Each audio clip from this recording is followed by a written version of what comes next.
please remember, it is not our responsibility to make sure that you're on the right course. We do try and follow up when there's a problem. Paula will always say, did you know, blah, blah, blah. But please remember, you have to tell us when you want a new course, because there's so many coming out all the time. And I looked the other day, I think we've got something like 1,300 courses on laser now in total. And so for someone to say, can I have the level 5, please? We're like, well, business, childcare, customer service, police force, we don't know. All right. So whilst we generally know who you all are, we don't always know all the very fine detail or what the most relevant one is for you. So the request, first of all, is let us know. This is the most important part. Have you checked that you've got the right funding and the right course for your funding and age groups? And are you sending the details to us correctly? So over to Paula just to reinforce that one, because she's the one who has to do all the sorting out when it goes right or wrong. Right, well, thanks to NCFE Cash's huge amount of effort, I have a large number of new courses to put onto the laser. Job creation scheme by NCFE. The new level 3 technical occupational entry for the early years workforce is currently already loaded onto the laser, and it has lessons for some of the units. Both of the 2 versions of the equivalent level 2 early years practitioner are on the laser. If you would like one of the new qualifications, whether it be a full qualification like the early years practitioner or one of the smaller CPD qualifications like the adverse childhood experiences, please email us. Email support@laserlearning.co.uk, and that will get to me and give me the awarding organisation, the full title of the qualification, and the qualification number. Then I can make sure you are getting the right qualification. 2 things. One, remember that there are a lot of new qualifications going on at the moment. I am creating them as fast as possible and as I'm asked for them. However, it means that getting the lessons written specifically to the early years workforce qualifications has taken a backseat while all these new qualifications are being put in place. That's one thing. The other thing is there are also 2 new apprenticeship standards which are going to impact some of you. They are new apprenticeship standards for the early years practitioner and for the early years level 5 lead practitioner, which means that if you have any new apprentices going forward, you will need to request these new apprenticeship standards added to your laser. Again, you can do them through support, email support. The new level 2 does not require a qualification to be included. However, we do not currently have lessons written to the standards. So you need to decide if you want lesson resources and what you would like. Yeah, and if you want a new apprenticeship, if you could already fill in an apprenticeship request form, that would be helpful. Otherwise, support can give you the copy of the right document. Okay, thank you very much, Paula. It. Right, thank you. So if anyone's got questions about qualifications, can we then save all that to the very end, and you can stay on the call if you need to, because I want to give Janet as much time as possible. I'm not going to spend too much time in introductions. We know how, who Janet is and how wonderful she is and how much we enjoy having her. So I'm just going to say, Janet, take over now and do your thing. Okay, okay, thank you. And you know, hats off, Paula and Vivette and everybody on this call. There have been an enormous amount of changes and things have been confusing, things have been doing a bit of a shuffle. It's been very difficult and very challenging for everyone concerned. So well done making sense of all of that. So let's share my screen. And there we go. So if you can just let me know that you can see the PowerPoint, and I'll just go on to slideshow if you can. Okay, fantastic. Thank you. Okay.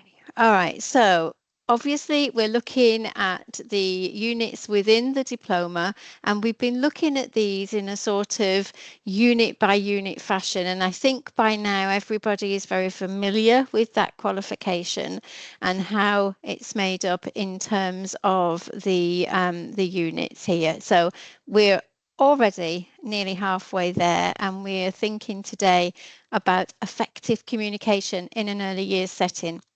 And this seems like a very sort of obvious thing and something that you would imagine is traditionally or typically woven into the qualification as a whole.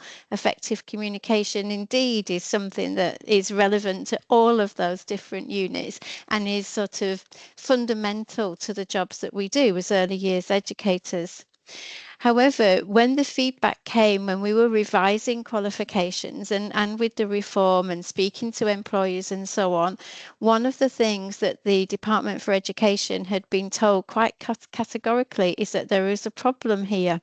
So that's a very generalized statement. There's not a problem with this in every setting and in every area and so on.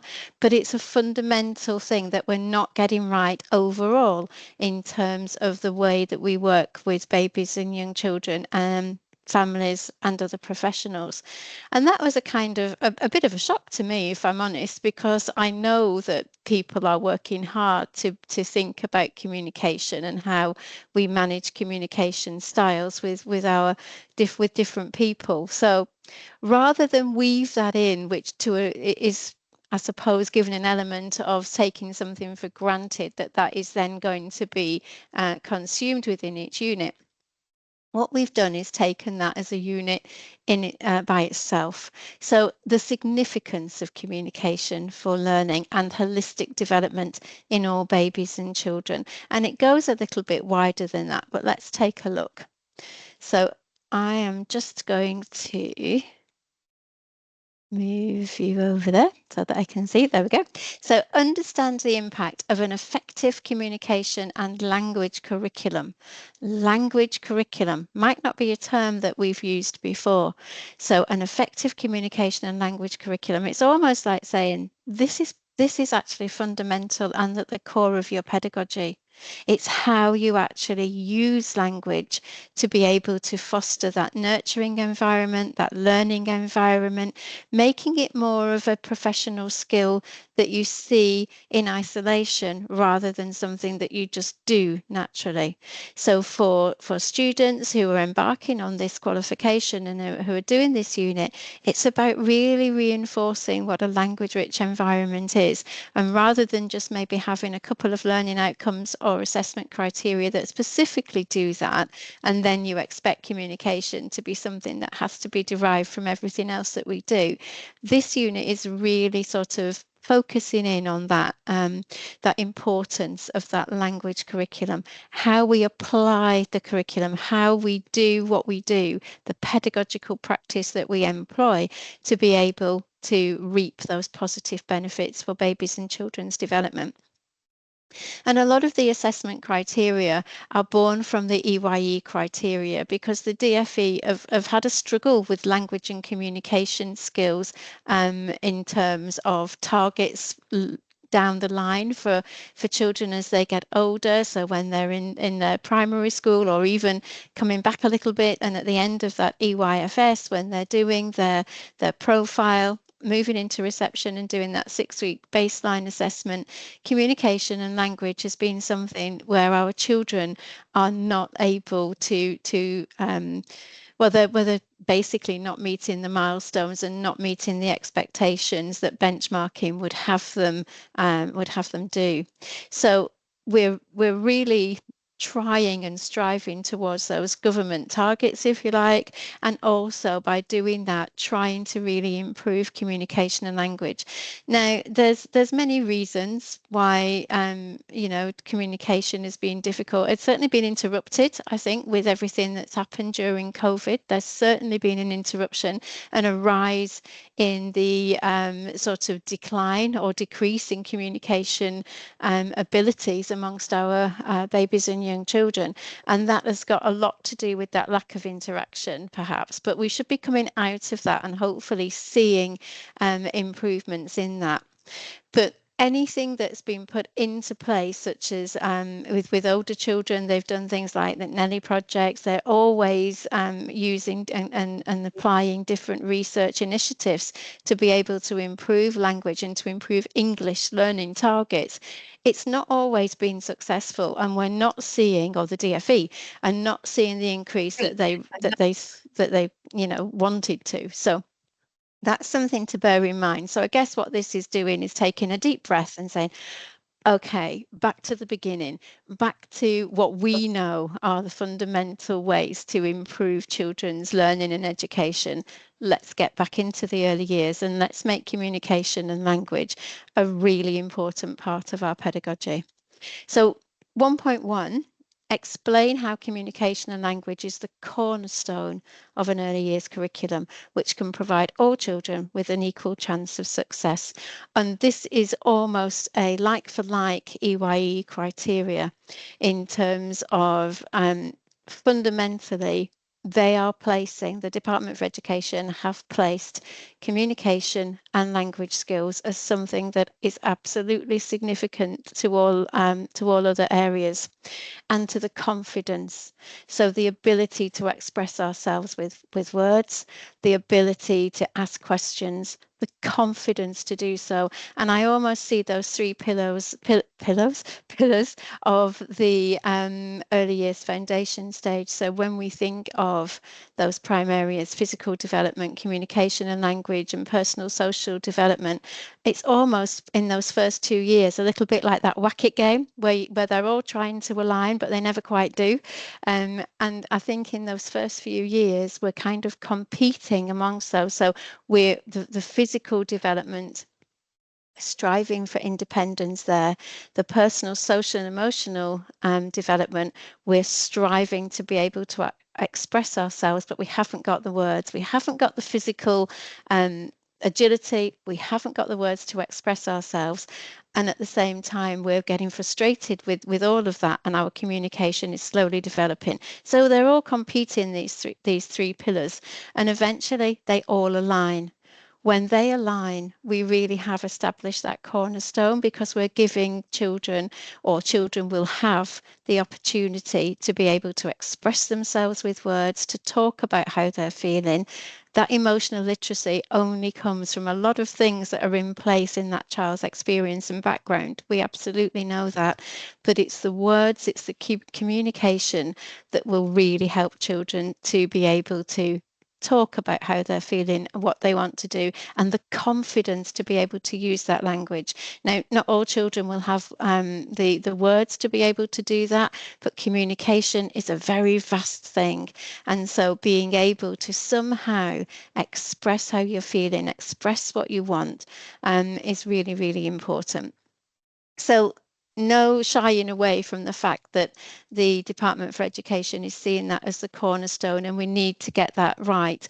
I would say that it's the three pillars that represent that cornerstone, because I think all three, it's all very well having the words, having that communication, but you need a little bit of confidence to be able to apply it. That's coming from PSED.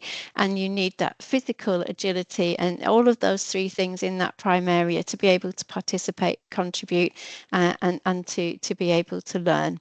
So making sure that your students are aware of what this means, going back perhaps in your teaching to the EYFS. I will move on from 1.1, but going back maybe to the EYFS, thinking about those stages of development and thinking predominantly of those prime areas and how they all come together to be able to enable holistic development and learning to grow and to blossom.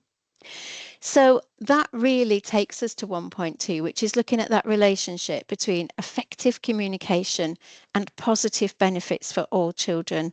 So spoken language skills, understanding of language, passive and receptive, and the early reading skills, including children from disadvantaged backgrounds. Now, when we think about disadvantaged backgrounds, we tend to think of poverty, we tend to think of wealth, but it is not just that. Disadvantaged disadvantaged backgrounds, think about the, we're talking about all children here. So we're thinking about opportunity and experience, and that can be, how many do we have opportunities in our settings to be able to cuddle up and read a story, to really enjoy that? What about the types of activities you can think about now that actually would allow children to do that early mark making, to think about letters? How do we introduce sounds? What sorts of things are we doing? Reading, singing. You don't need to be rich to do all of those things, but you do need to have the opportunity and the experience. The stress within a family, the chaos within a family environment can take all of those opportunities away, or certainly weaken them. And you might already be building from that sort of, I haven't got time. And having got time is has got absolutely nothing to do with wealth or class. So we need to be thinking about how we give all children the opportunity to be able to enjoy all of these things. Now, research does show that children from low-income families will not have that same level of opportunity or experience. And if that's the case, I think it's more widespread than that. But thinking about that, then what we need to do is make sure that in our language curriculum, we are making sure that the opportunities that build our pedagogy, the opportunities that support early reading, that support early writing, what are we doing there? What sorts of experiences are we doing from an adult-led type of environment? What can we do so that English is woven in, or communication and language rather, is woven in to everything that we do with our young children? And how can we, perhaps thinking about disadvantaged backgrounds, how can we try and bridge that gap between here's the early years setting, here's the home environment. We need to try and have those circles intersecting. We need to have them overlapping. How do we do that? And I think, there used to be popular schemes like the reading the book sacks and things like story sacks and things like that. I don't know if they still are as popular as they used to be, but things where you're actually engaging with parents and families and those wider connections, to be able to try and extend the significance of talking to children. And it's about the tone that we use. It's about those gentle, responsive and sensitive interactions that we have when we're thinking about communication. So yes, we're having all those lovely resources and experiences, the reading, the singing, the story times, the role play, the sound lotto. We're having all of that. But what's really, really critical, and what is the greatest role model, I think, again, for children to be able to form those attachments if they haven't got that. Children coming from chaos need calm. All children need calm. But when you're living in chaos, you need it even more. So it's the tone, it's the sensitivity, and so it's the body language. And I think talking to your students about the significance of that really helps to model that, to create an attachment that can make them the biggest difference in that child's life, but also to model that for the parents who might be very stressed, very tired, very anxious, very angry, very disappointed, whatever's going on in that chaos, to be able to model that through gentle, sensitive interaction with warm, responsive language tones is very, very important. So really extending all of these things is so crucial to communication and language. Okay, that doesn't want to move on. Let's see if I can move it on down here. Okay, so again, we're still with the knowledge side of things. We're still looking at what does this mean? How can we plan and prepare for that within our day-to-day practice? And we're obviously, this is something that's linked very much to the stages and sequences of development, which will already have been touched on with that holistic development unit. But this is remembering that children develop at their own pace, and that they can experience speech and language difficulties. It might not necessarily mean that there is a recognised special educational need here, but what it might be is just requiring patience. I can remember children of 4 have got, or about 4, have got so much to say, that they often get a little bit sort of mixed up with everything, and it all kind of stutters out because they have so much to say, or they're beginning to make sense of things in different tenses, the past, the present, the future. It all gets mixed up because there's so much that they want to say. So it's remembering and valuing that and really tuning in. So the importance there of working with babies, I think, really comes into its own. The fact that, you know, we're trying to create with older children, maybe from sort of 18 months on, where we've got so many experiences, we're allowing for a lot of independent child-led play.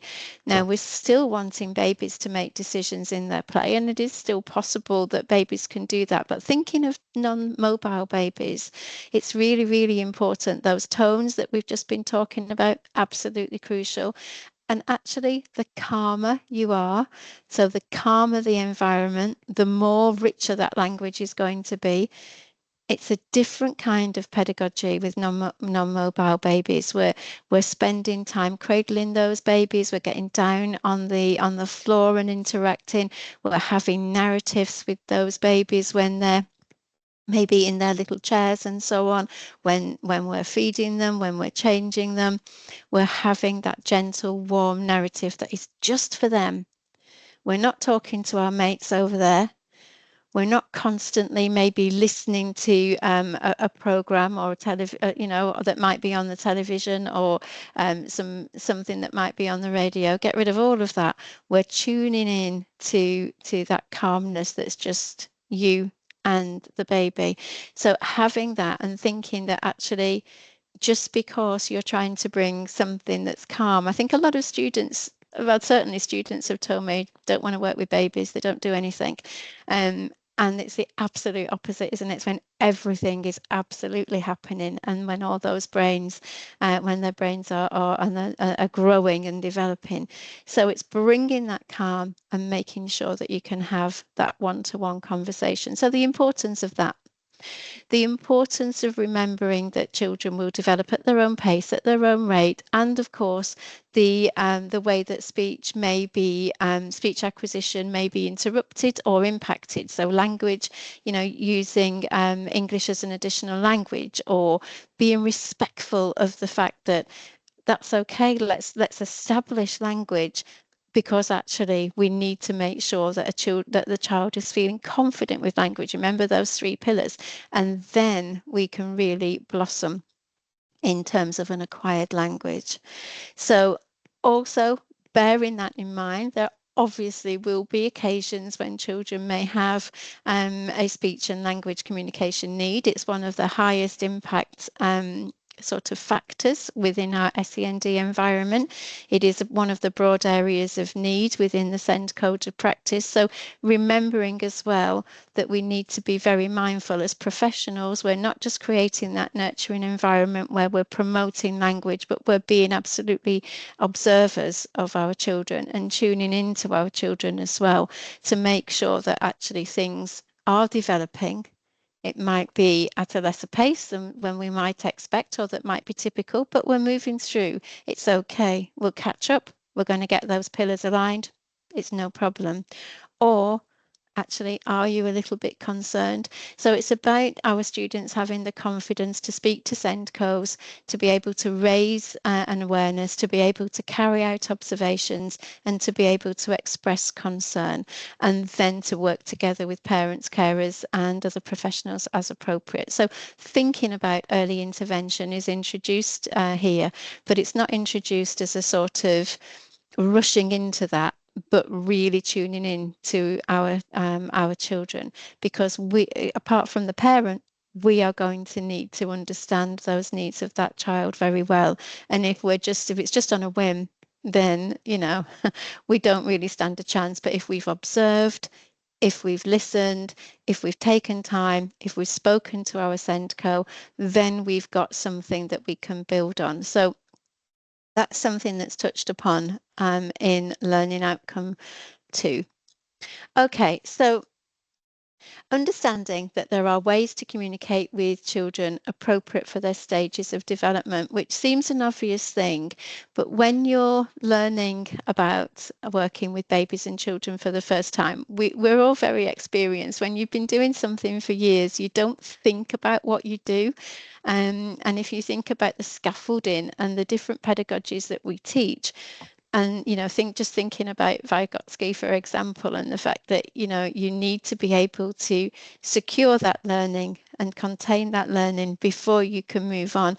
Our students need that. They need to understand that actually you need to think, you need to stop, you need to think, and we really need to ensure that they understand how language develops. So again, recapping what we've learned about in language development, typical stages and sequences, impacts to our language development, and being able to recognize that within children, babies and children that we work with is massive, and a massive learning curve that we do quite naturally because we've been on this journey for a long time. Others starting that journey will need to check in very regularly to make sure that they are doing things and know why they're doing the things that they're doing. So thinking about, and this can be quite fun, this could be quite practical. I can see this being quite a really engaging interactive workshop where we're thinking about strategies for effective communication with babies and children straight from birth to 5 years of age, and thinking about all the different things that we can do, exploring and investigating what's going on within their own settings, and also thinking about anything from each other. So sharing all of the different things that are going on, the different experiences, the different activities, observing children, thinking about the sorts of things that they say, the way that they express themselves, even the way those three prime areas are working together would really help to sort of meet out 3.1 and really give it some meaning. So not just a list of, oh, here we are, 0 to 6 weeks, this is the resource, these are the benefits, but maybe really trying to make it a little bit more engaging in terms of, let's have some workshops, let's have some ideas of things, let's have some observations of these, let's plan some activities around this, so that we are really exploring it not just in theory. I know this is an understand learning outcome, but being able to make sense of that knowledge and to apply it, because that way that journey is really started. And then we're thinking of strategies for effective communication for babies and children with speech and language difference, including SEND or neurodivergent children, and using English as an additional language. And as we go through, we'll be able to see what the different ranges there for effective communication for babies. But we're thinking about that role of that early years educator, the tone, the way that we engage children, the interaction, working alongside others, all of those things being brought together. And again, I think the greatest gift, I suppose, that an early years educator can give to babies and children is their time. Genuinely listening, genuinely taking an interest, generally having genuine conversations, sincere interactions, having fun with children, laughing and really getting what they're saying and what they're showing, role modeling when things go wrong and language is perhaps not being applied or used in an appropriate way. Analysing the importance of value and equality, diversity and inclusion for effective communication and language development, absolutely.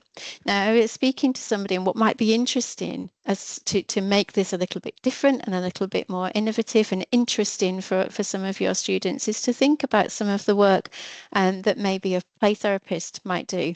And I've got a friend who's a play therapist, and I was talking to her, and she was saying, we were talking about the chaos and the calm, because that's something that I really believe in, and she was saying yes, absolutely, and she was talking about the referrals that she is receiving at the moment related to behaviour that are actually, they're she said something that really resonated, and she said it's not the language of the child, it's the language of the home environment. So children are using language that we wouldn't find acceptable, and it's leading to behavior sort of type issues within a school environment. This was within the school environment, primary school.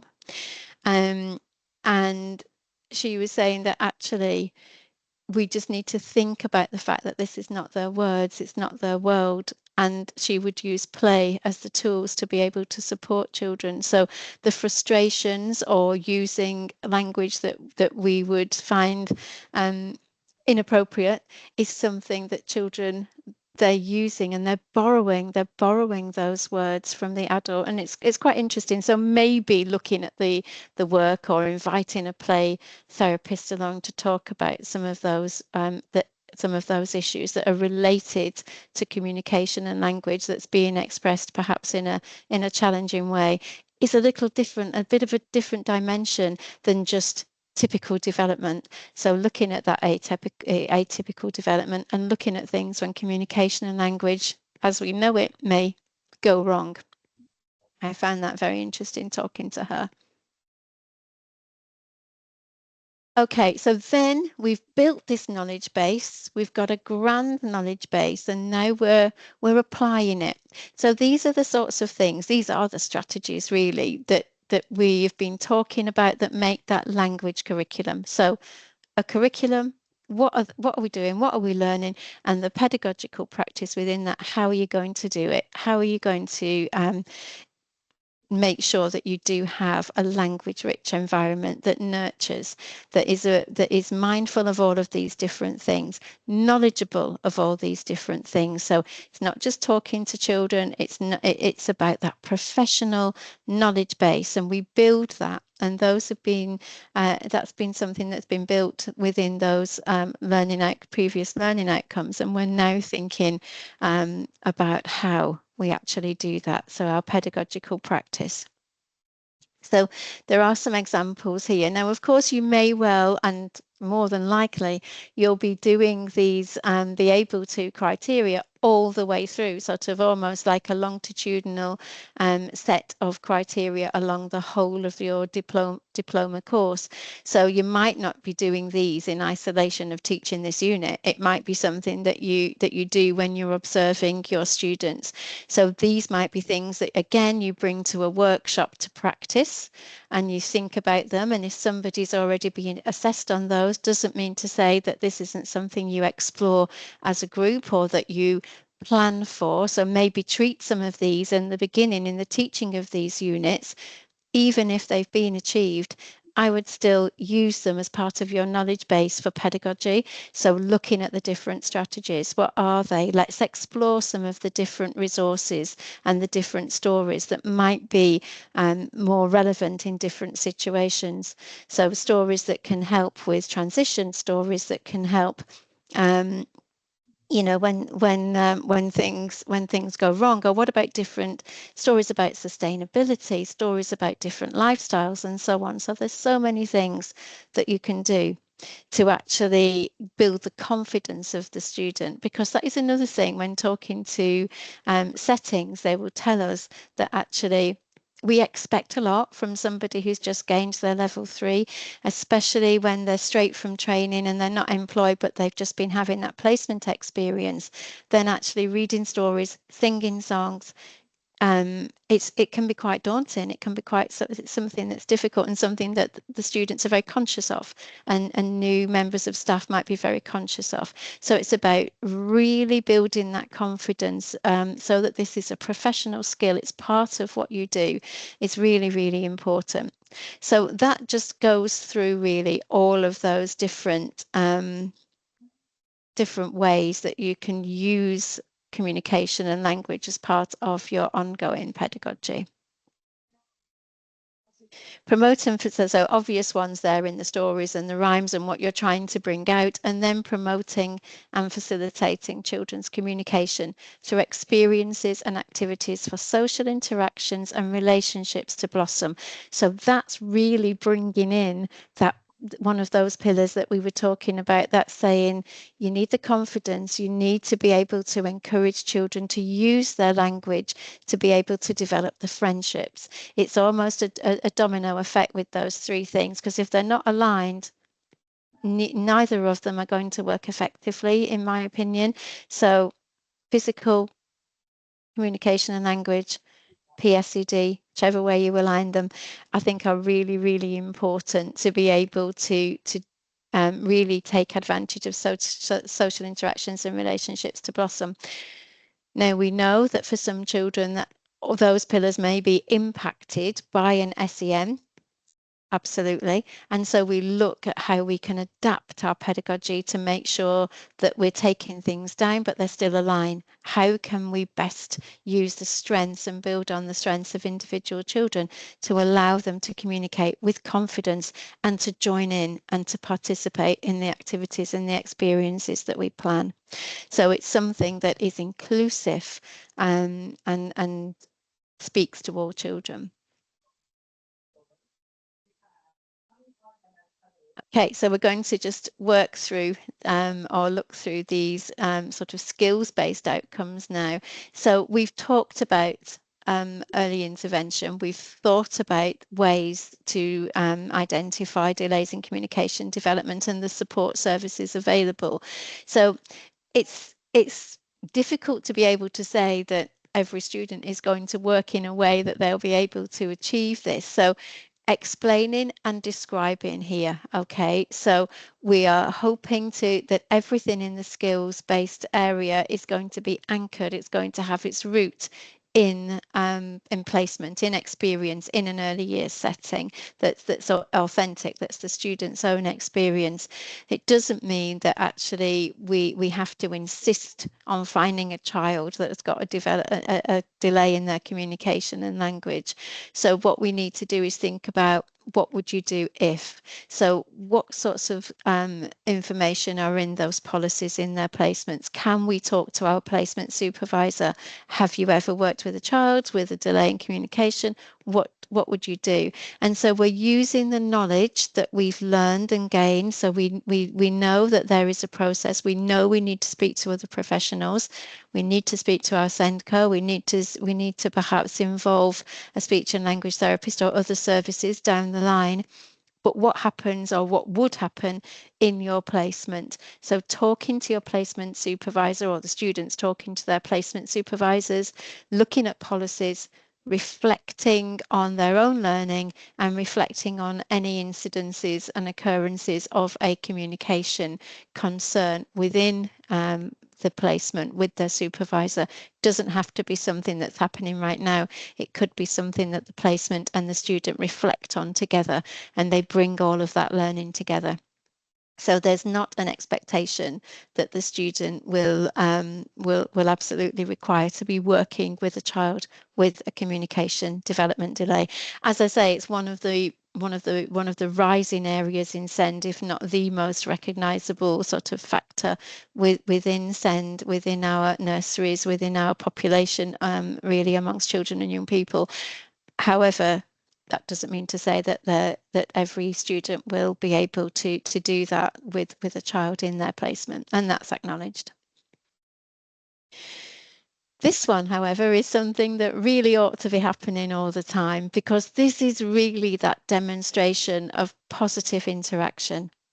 And again, it sounds, when you read it, as you all are very, very experienced and knowledgeable in this area, in this field of work, you think, yeah, absolutely. Communication means that the other person who's listening is understanding it, and they're having a conversation with me, and I'm understanding what they're saying. We're all on the same page. But again, it's that importance of recognizing that as a professional skill. Never rush communication with children. Always try and listen actively. Always find that time. So the importance of the non-verbal communication as well, and maybe doing some exercises with your students that allows them to really appreciate the power of the gesture, the power of the smile, the power of the eye contact, the power of the nod, the affirmation. And I used to tell students who were a little bit frightened of going into placement, just smile. Children will come to you if they know you want them to be there. Just smile and they'll break the ice. So the importance of that non-verbal communication and the significance of that for professional practice is so, so important. And extending learning and development, and remembering that actually we can interpret that. And we model it, we mirror it a little bit. So if a parent's coming in, a little bit like this and a little bit angry or disappointed, and we don't know what's been going on, so the stress and the chaos that is impacting them, then we tend to mirror that. We don't tend to sort of be over the top with our smiles and our encouragement. It's just, oh, okay, Janet's busy. We might go like, see you later. So the importance of actually trying to engage and say, oh, it's lovely to see you, despite the fact that we're not getting that back, maybe necessarily, but that parent is actually seeing that positive role modeling of language and communication. So being able to do that, and to try as well, not to give up with parents that are sort of a little bit hesitant in making those positive relationships with us, not to give up, and to always try and engage. Again, bringing those two circles together. Janet did this today. I've just got to show you this picture. I took a photograph of her model. It's unbelievable. Wait till you see this.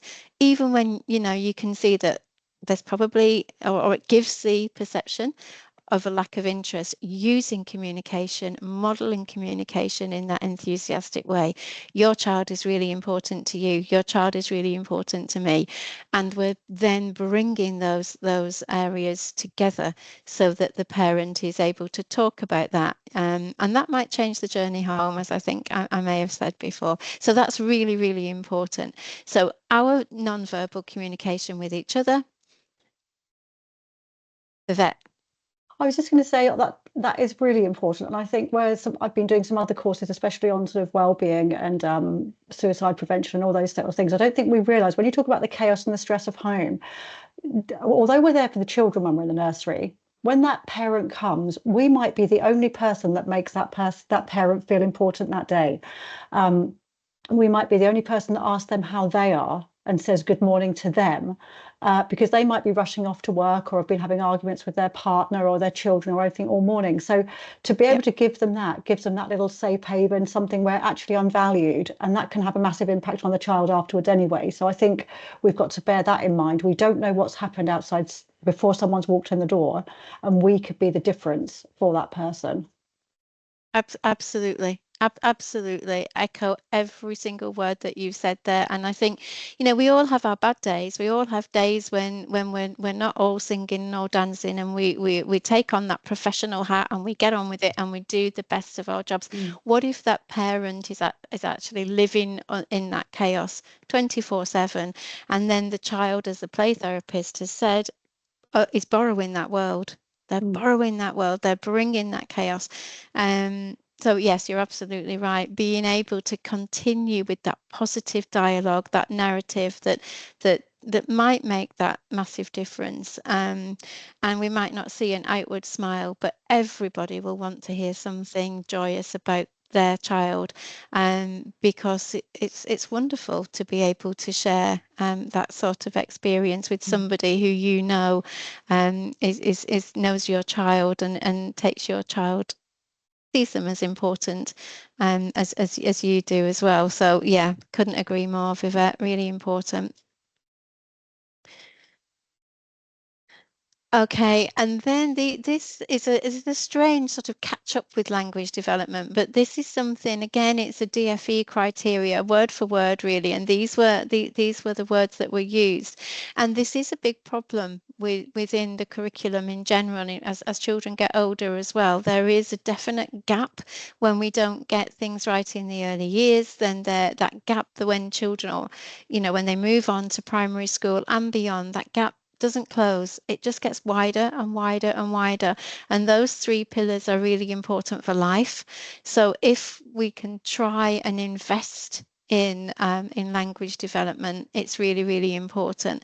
There there's not a lot of, well, what am I trying to say in a very tactful and appropriate way? I think what we need to be mindful of is that not all children in all families, and it's got nothing to do with wealth or class, but it perhaps has got something to do with chaos. Not all children will be having those stories. They're not all in that language-rich environment that we're creating and that we see as natural within our nurseries. So we need to bring that. So really, this is taking us back to that learning outcome 1 in a way. So when you're thinking about the teaching and learning for the 4 knowledge outcomes, really do think about how the skills that are attached to those, the pedagogies, don't just see them in isolation of something to be observed, but bring them in as those practical ways of being able to really explore the knowledge. So this would be something that would really fit with learning outcome 1, for example, and thinking about how we really support children who are not having the language rich experiences in their home environment for whatever reason. So when we're not thinking about what a child is missing out on, but we're thinking about what do we do, what can we do to make sure that our experiences are inclusive, so that we're really, really supporting those children. And there will be a lot of children that don't have the opportunities. We've got lots and lots of parents. Most parents are working now to be able to support the child and the family. So really important that we remember that everything is a rush. It's up in the morning. We're dictated by that routine of being out as early as we can. There might be a rush in the evening. We might have more work to do. One parent might be working in the evening. It might be absolutely chaotic. So it's not just about thinking about the language rich opportunities, but it's thinking about the lifestyles of parents in modern society as well. What opportunities are children perhaps not having that they might have had, where we haven't got, where in the home environment there's not necessarily the time to be able to engage in that, and the routines are very different. So thinking about all of that and thinking how can an early years setting make sure that nobody misses out on anything, and that actually those children that might be a little bit more hesitant, it's not natural for those children to enjoy the stories. Perhaps they'd rather just throw the books all over. They don't know what they are. They're treating them as any other resource or toy that's in the setting. Okay, what else can we do? What can we do before we build up that love? If all we do is punish them verbally for, by removing the books or putting them on a higher shelf, what do we do to we're going to put them off reading even more? What do we do to actually build up to that? So thinking about those sorts of strategies is really important as well. Not all children will know how to use a book, and it won't be age related. It might be just experience related. So that's something to think about, and maybe using props instead of books with all children can really help, and then introducing how the book might work, or group story time. So we also know, and this is something that comes up in one of those learning outcomes as well, about thinking about English as an additional language. So we're using examples from practice to describe ways the early years educator can adapt teaching approaches as appropriate to ensure children with speech and language difficulties and those for whom English as an additional language can be supported to catch up. And for me, that would be to use confidently, to be able to use communication and language in an effective way. Again, there's no assumption that the student will need to be working with a child in these circumstances, but there is an absolute requirement that then needs to be an anchor to the placement experience. This is a skills-based outcome. It needs to be something that's either policy-driven from that early years setting, or is reflective from a conversation that's happened between the student and the placement supervisor, that is then further reflected on and discussed with you as an assessor. So there are ways to be flexible with some of these skills-based outcomes, but remembering that always best if we can observe, appreciating and acknowledge that that's not always possible. And especially with things that are related to something that might be outside of the norm, like this one is, then we think about how can we then best do that and still ensure that it is something that's related to what's going on within the student's placement or employment in an early years setting. And then using a range of communication methods and technology and working with other professionals to meet the individual needs of the child. So again, this is maybe looking at things that are innovative. It's looking at partnership working, looking at different ways that we can help children to support them if there is a community speech, language and communication need, or just to promote communication in general terms. And then what would you do to adapt that to be able to make sure that all children will be able to benefit from that. So in a lot of these learning outcomes that are skills based, I suppose what I'm saying is, A, you can think back to how they best fit with the knowledge and build it into your teaching. Don't just ignore the skills in isolation of your teaching, because they very much give you some tools for practical application of that knowledge. And then the student is more confident in their own ability to be able to apply that when they have to do that in their placements.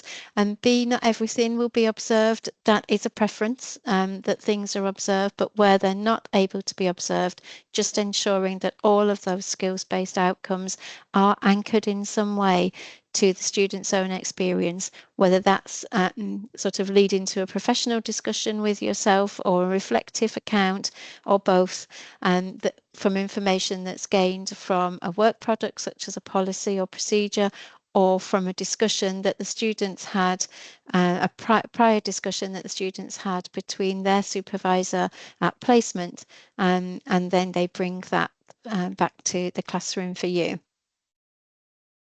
And then those were the range that we were talking about. That we talked very much about that sensitive interaction with parents and carers, about not giving up when parents and carers are hesitant, in the fact that we don't rush that relationship either. We just keep modeling, as Vivette was saying, we model that positive communication. It's making a difference.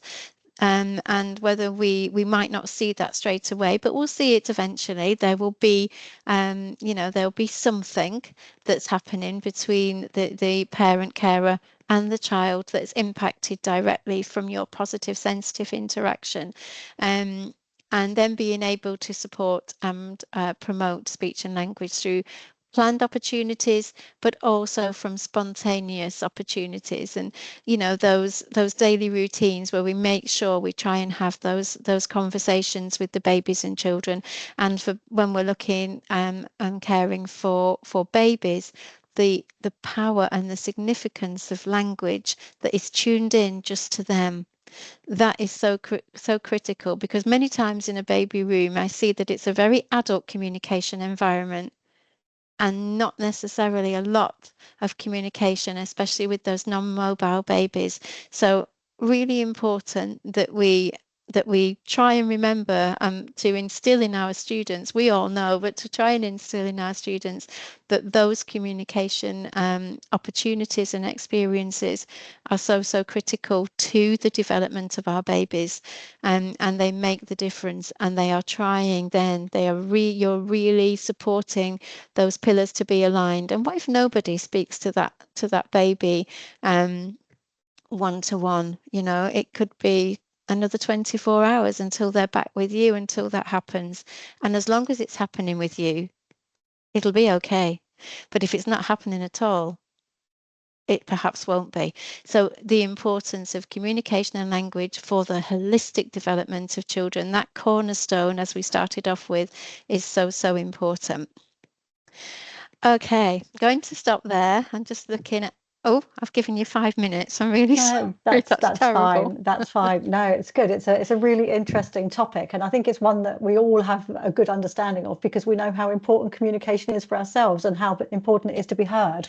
And the way a child can be heard is to be listened to, isn't it? And spoken to. So Yeah. fantastic. So thank you very much for that. If anyone's got questions, please fire away. Just unmute yourself or raise your hand or something. Make yourself obvious.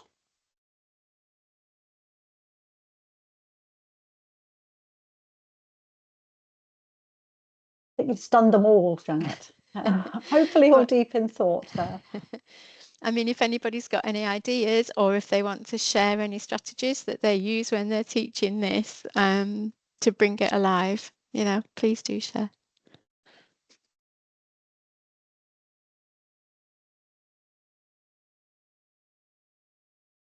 I was wondering where we can find more information, Janet, about for those learners who don't have the experience of a child with delayed communication or can't tell the difference between delayed communication and being too shy to be able to contribute to conversation, because sometimes the children communicate absolutely fine, providing they're not with that person or in that place.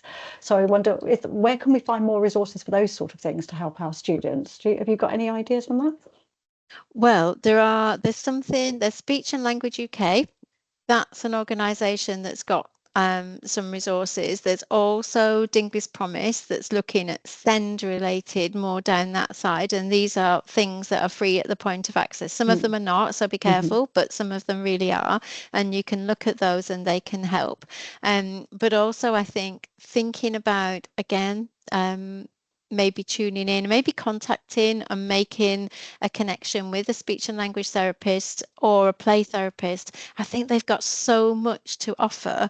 And it was such a, I mean, I only met my friend for a coffee, but it was such an interesting, meaningful conversation that I want to have more of. So I think making connections with professionals that are going to work with you know, that work with children. So and Speech and Language UK is very good as well for having those types of resources. But the biggest thing I'd always say is just observe that child. Just think about your professional practice, looking at the typical development, looking at, okay, we're in this stage, we might be at a lower stage, but really tuning in and say, okay, but we're progressing, it's okay. And then that is all right, but always to go to your SENDCO and again, rely on that collaboration with SENCO and then perhaps other professionals. But yeah, there are some services out there that would really help. But I would say speech and language therapist or a play therapist might just be bringing in a different perception that can really boost your teaching and learning. Brilliant. Shanti, you've got a question there. Hi, good afternoon, Janet, and good afternoon, everybody. I have a small question over here because from whatever that you have been discussing, I get to understand that it's more of the parental influence that will be having upon the children, and then we would be acting or we would be doing whatever that is within our ambit of having the correct communications, effective communications developed in the children. So here I would like to know, do we then encourage some, because when there is a, a disadvantaged background, then in that case, do we then have to have sort of a workshop for the parents too, and make them understand that, look, here, this is, so whatever said and done, that children are getting influenced because of them, and we won't be able to negate it 100%, right? So in that case, how do we then approach? Okay, that's a very interesting question, and it's one that actually you can imagine, can't you? As you were telling me then, I started to write things down, and then I was smiling to myself, thinking, yeah, you can really imagine this situation. And I think ultimately that is what we're trying to do. We are trying to model effective language and engage parents. We're trying to bring those circles together so that they're overlapping as much as they can. But that takes time. So I think my sort of first thought is that it's something we can't rush. I think we need to nurture those relationships. We absolutely acknowledge that a child is going to be impacted by parental interaction. Absolutely. and we make sure that what we provide for the baby and the child in our environment in the nursery setting is absolutely inclusive, is absolutely language rich. And then if we can build that relationship with the parent and carer and share some of that through routine interaction with them, the way that we communicate, yes, we can put things on for parents, we can try, but it needs to be something that's very collaborative and something that's a sort of, I'm not telling you how to communicate with your baby, but let's look at this. So maybe inviting, you know, that first step might be to invite the parent in, to always have that open door, but that won't happen until you've got that very strong trusting relationship. I hope I've interpreted your question right, but I could imagine the situation as you were talking. Yeah, difficult. My suggestion over here to NCFE is, can we have small curriculums done for the parental understanding, like make them understand like how they influence upon what is, like how the practitioners are being trained through L3 or L2, L3 and L5 courses. So can we have some parental course done so that they do understand the way that they have to, what are the way that they can adapt themselves for a better parental influencings that they can have, and can this be done is my further to that. Okay, you're giving me a challenge, which I do appreciate, but I think in a lot of these cases I would shift it a little bit, because I think, you know, just as you know, parents know the children best, and then you're going to tune in and get to know, you will also know your parents best. So I think knowing how to be able to develop those relationships, we do have lots of different courses that would help, but I think the first thing is establishing those relationships with the parent. So important to be able to develop that richness. But I've written your idea down, so thank you. Janet, I think, well, we've got another question, but on that point, though, can I just say as well, we've got to remember that the group we've got here, they are assessors and tutors. And so those assessors and tutors should be trying to write that stuff for their students. It doesn't necessarily have to come from NCFE, because it's those people that are working. And some of the teachers and assessors need to get back into the workplace as well to see what's actually happening in there, and to look at what's happening in terms of communication, and use those experiences when they go and do an observation of what's happening, rather than observing the learner. Use those experiences to give some teaching material. That's just my little comment on that, I'm afraid. Right, and to bring it back to the classroom, absolutely, isn't it, Vivek, yes, exactly. in terms of this is something that you could do, yes, and exactly. continuing that modelling. Yes, but exactly. but great ideas. Yeah, Sarah, you've got a comment or a question. Hello, I just want to follow on with that. I am new, I'm a tutor and assessor, and I only came out of settings 4 months ago, and I can appreciate apprentices getting to level 3 and unable to have conversations with parents. So it's a little bit of a hot topic for me, but I just wanted to reach out and ask, in the be able criteria to support, would we be able to use case studies in that situation? So be able to adapt teaching approaches appropriate to ensure children with speech and language difficulties. Would we be able to deliver a case study for our learners to perhaps look at? Is that something that we could use? I would say, Sarah, that you could use that as something that contributes, something that gets you in the zone. So that's more of bringing that knowledge and that skills criteria together. So using the case study as part of where the knowledge and the skills works together, and it complements, but you would need for the skills to have something that's anchored to the students' authentic experience. So their own independent experience, which might be something that's related to a reflective account. So you're almost creating a case study, but that case study would be something that came from placement. So a discussion around how would your early years setting adapt their pedagogy to be able to support and promote communication and language in these circumstances. So you're hearing that from practice, as well as maybe looking at that through a knowledge-based classroom activity that might involve other students. And that's brilliant. Thank you. You're welcome. sounds like your experience will be valuable if you've only just left the setting as well. Absolutely. At that level. So yeah, we might be asking you for some more contributions there. Thank you very much. You're more than welcome. Any other questions on any of these topics on that unit? Okay, right. We have actually gone over the hour. So those who want to run away, we're getting lots of little comments here about thank you very much for the session and how valuable it is. So thank you again for that, Janet.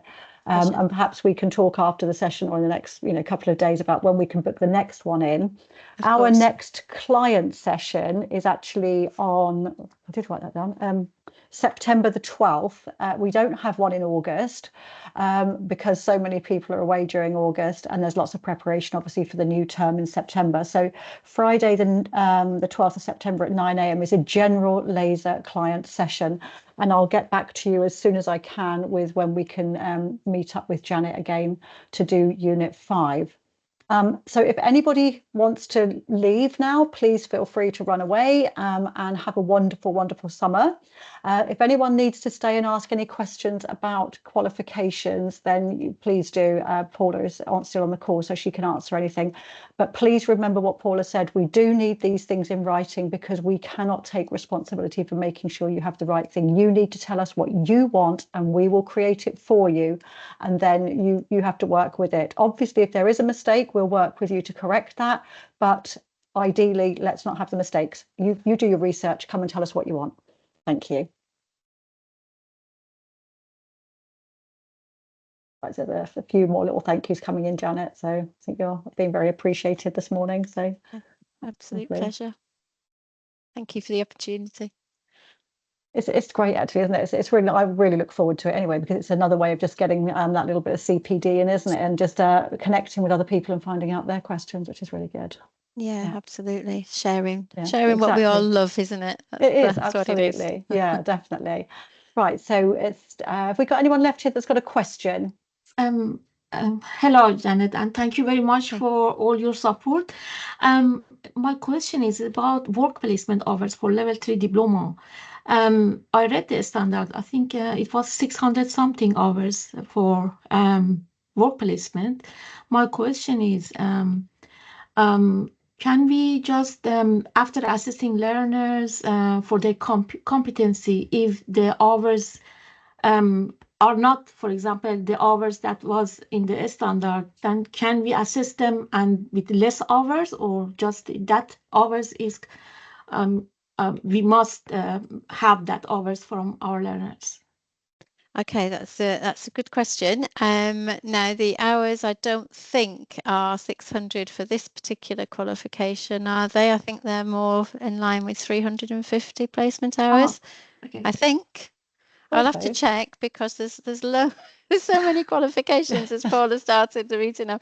But I don't think there are so many qualifications. I'm wondering if perhaps that's a different 2-year program maybe that you're looking at. So, but to answer your question anyway, although we will check into that and I'll let you know.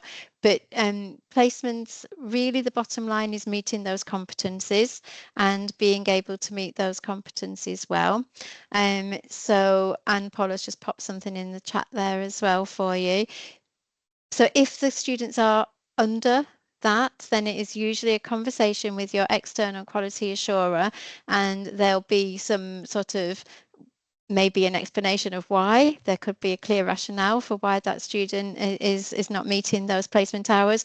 But the bottom line is usually if the competencies have all been met and you're confident with that as an assessor, then there is usually room for negotiation there. Okay, thank you very much. Thanks for that, Paula, as well. It was 350. 350 recommended and 300 hours mandatory. Thank you. Thanks, Paula. Anyone, have you got another question? Hope we got left at the top here. Charlotte, have you got a question? No, mine's for Paula.